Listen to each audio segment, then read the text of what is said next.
Teen Titans, how I loved you when I was a kid. Kinda wish you didn't end on a cliffhanger, but oh well. Oh yeah, I forgot. Cartoon Network was gonna bring this back. Alright, let's see what it is. Boys, boys, boys, boys! Boys, boys.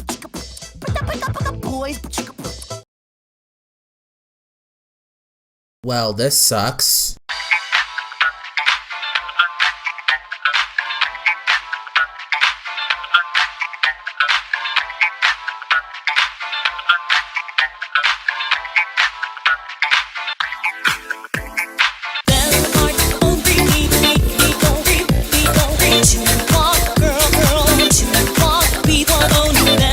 Hello there everybody, this is the Animewolfgamer, and today I'm going to be reviewing another licensed game here, and it's a TV-based game! Now, gamers will say that this is worse than movie games by all accounts, which, in some cases, yes, but however, this game right here is good compared to most of those. This has enough effort that the people who put into this that it managed to make a great beat-em-up action game, which makes sense since the Teen Titans always go on action adventures. Now, let's see how the game is able to hold up. There's too many of them! There's no such thing as too many! Now the game's story, while not as good as the cartoon, it has a lot going for it. It starts out with the Teen Titans who sees that a video game is made about them, which is no surprise since they are famous in the world, so why not have a video game about them? But once they turn on the game, that is when the Hive Academy attacks. Soon enough, something is wrong here, and it's up to the Teen Titans to go and spring into action. Now, the story isn't meant to be taken seriously. In fact, it has a lot of focus on comedy, and holy shit do they hit so well here. I love the timing that some of these jokes have, like the one with Starfire. Oh, how cute!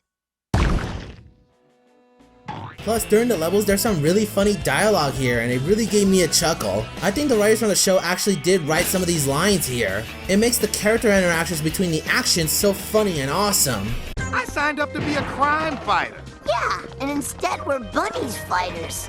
Kinda embarrassing. It's a really nice bonus to have while you are playing the game. Now, the rest of the story is going to be a fillerific story arc. In fact, there is no natural progression in cutscenes, but it doesn't need to be. I like how it bizarrely connects each other and gets you hooked a bit to know what is going on and who's behind it. But this leads to one of the most biggest and best moments in video game history, and it's from a TV-based game. Wrap your head around that, you guys! The twist at the end is so jarring that I just can't spoil it for you here. It really is good and you gotta see it for yourself. But however, it's one of those endings that you'll hate depending on what a certain kind of story guy or gal you are. I also like the selection of villains that you get to fight throughout the story, but I do wish they had more like Mad Muff and Puppet King. Or hell, where the fuck is Control Freak? He's my favorite villain out of the entire Rogues Gallery and he's not even here. So in conclusion, the story is kind of a fillerific mess, but it's a good kind of mess. And you'll enjoy it for not only as a kid, but as a Teen Titans fan if you get the jokes.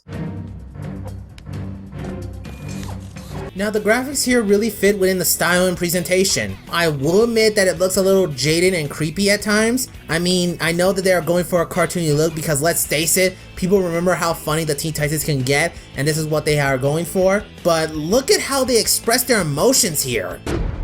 Whoa.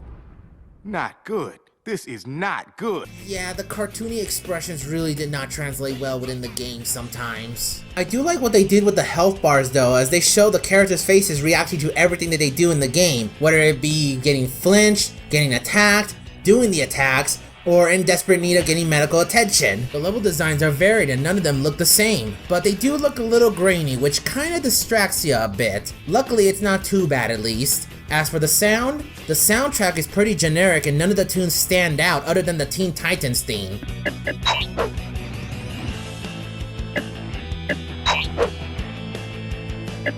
But the voice cast is solid as it's great to hear the original cast voicing their own roles as well as the villains. Overall, the graphics are decent and the sound is sorta meh besides the voice acting.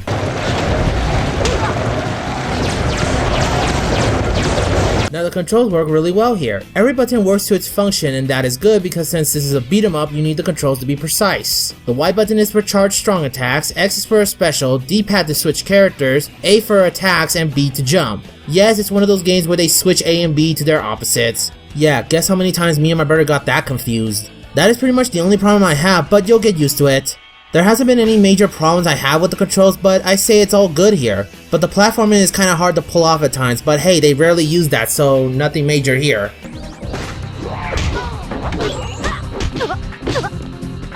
Now the gameplay is an action beat 'em up, which makes sense because you're playing as the Teen Titans. The level design is pretty much based on a few locations that the Teen Titans has went through within the show, along with some new locations for the game. When playing as the Titans, they each have their own very unique attacks and skills that they can perform. They also have combos that are only done by the characters that you pick.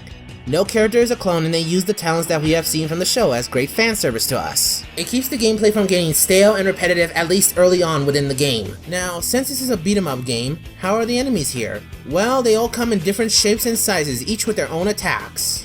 I think my favorite enemy has to be the fight against Mumbo Jumbo's henchmen, mostly because of how fucking hilarious it is for the Teen Titans to fight against bunnies. They even quote how fucking stupid it is, which is just so hilarious. Once you beat a level, you'll get new combos and new versions of your strong and special attacks. Not to mention that you'll be rated on how well you did on combos, special attacks, and coins, which honestly I found them so worthless. But what's not worthless is the Titanic attack.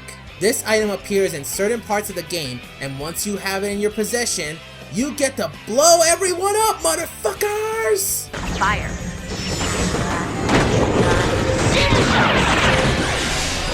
This item is very useful, especially when there are so many enemies on screen at once. It's also good towards boss fights to break those annoying shields they keep putting up. Speaking of which, this game has a good selection of boss fights that you get to fight, along with Slade, Cinderblock, Plasmus, and so forth.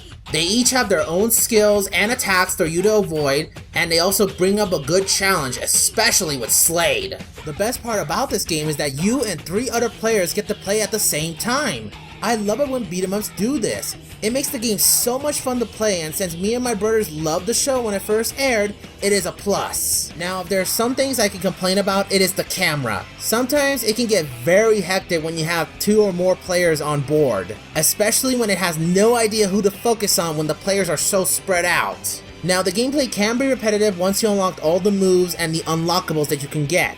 However, there is enough variety in the game to keep it from there, but it still managed to get repetitive once you reach the end. The game is short as it's 6 hours long, and I think it could have been longer if it had a bit more levels, to be honest. Now, there is a battle mode if you and your friends just want to kick each other's asses with some characters that you know from the show.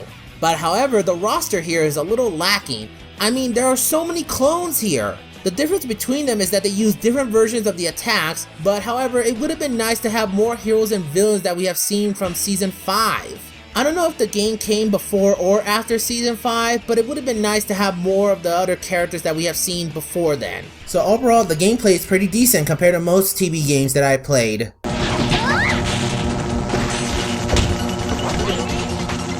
If there's a game that is nostalgic when I play as a kid, it'll be this one. Like Over the Hedge, the game tries to stand out and it managed to do just that. It may be short, but with the price tag asking for this kind of game, you'll get a lot here, and for a TB-based game, that is something. Fans will enjoy the game here, and non-fans, I say give it a shot, and if you have friends, then you'll have a blast playing this game. Which is why I give this game a C-, a decent game. Well, this is Animewolfgamer here, and I hope the next day will be even better. See ya!